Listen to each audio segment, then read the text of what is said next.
Hello મિત્રો, TV9માં ખાંડ મોંઘી આવા સમાચાર આવતા હતા અને એમ કહેતા હતા કે 50-55ની વેચાતી હતી, 70 રૂપિયા કિલો વહી ગઈ છે ખાંડ. અને એની જવાબદાર ઠેરાવ્યા છે જે ડીઝલમાં અને પેટ્રોલમાં એથોલન કંઈક કહેવાય એને ભેળવવાના કારણે કે હેડી એમાં વપરાઈ જાય છે. તો આ બીજું બધું મોંઘું થયું એ તમને દેખાતું નથી મિત્રો. આ ખેડૂતનું ઉત્પાદન છે એ જ તમને દેખાય. એટલે ખેડૂતને ઉત્પાદન મફત થાય, એમાં મટીરિયલ નથી જોતું, એમાં મજૂરી નથી જોતી. ખેડૂતભાઈનું ઉત્પાદન મફત નથી થતું. એ તમને જે ભેરી ખાંડ મોંઘી થઈ એટલે તમને દેખાય. પત્રકાર મિત્રો, તમને કેવું છે એટલે તમને એ દેખાય. રિલાયન્સવાળા જે જીઓનો બેલેન્સ 1000 રૂપિયા કરી નાખે 3 મહિનાનું, એ તમને નથી દેખાતું.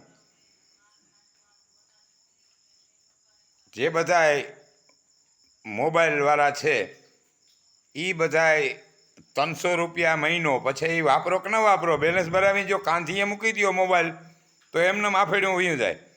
અને એના ટાવર એ હાલતા નથી હરખા ભાઈ, એના ટાવર હરખા હાલતા નથી. નેટ આવતું ના હોય તોય તમારું બેલેન્સ તો કપાયા કરે. 2 દી નેટવર્ક ના આવે એટલે તમારો 2 દીના જે જીબી તમે વાપરતા હોય એ જીબી તો એમને હોય જાય, એનો લાભ તમને ના મળે.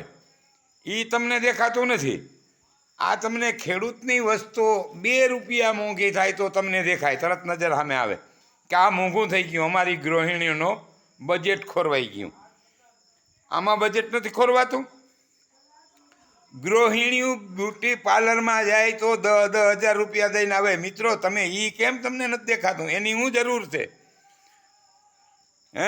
બ્યુટી પાર્લરમાં જાય 10,000 દઈને આવે. એમાં 2 રૂપિયાનો પાવડર હોય ને 2 રૂપિયાનું આંજણ હોય ને 3 રૂપિયાનું કાજલ હોય ને આવું બધું સોપડી અને 10,000 દઈને આવે. એ તમને નથી દેખાતું? એ મોંઘું નથી લાગતું? આ 70 રૂપિયાની કિલો ખાંડ થઈ જ્યાં 20 રૂપિયા નહીં 15 જ રૂપિયા સડ્યા. 55 ને 15, હા 70, 15 રૂપિયાની સડી તા તમને મોંઘી લાગી. 100 રૂપિયે ખાંડે પોહાય એમ નથી મિત્રો. કિસાન ભાઈઓને 100 રૂપિયા કિલો ખાંડ ના પોહાય. એ તમને ખબર છે? 12 મહિના એ વાટ જોવે ને ત્યાં એ વાળ ઉત્પન્ન થાય. એમાં પાણી પાવું પડે, ખાતર નાખવું પડે, વાવણી કરવી પડે, એમાં કેટલી પ્રોસિજર કરવી પડે, એને કાપવો પડે, વાં કાપીને પુગાડો. તમે ભાવ નક્કી કરો છો એટલે તમે જે બીજા બધા મોંઘા થયા એનું કયો. ખેડૂતની વસ્તુનો તો તમે નામ જ ન લ્યો મિત્રો. જય જવાન જય કિસાન. આ વિડીયો શેર કરજો, લાઈક કરજો, સબસ્ક્રાઈબ કરજો અને TV9 સુધી પુગાડજો. હું કહું મિત્રો, પુગાડવો જ જોઈએ. કેમ? આપણે વિરોધ ન કરીએ. આપણી વસ્તુ જ્યાં મોંઘી થાય તો રાડ્યું દઈએ. આખી દુનિયા શેરી બહુથી રાડ્યું દઈએ તો આપણે ન કરીએ ભાઈ. આપણો હક છે.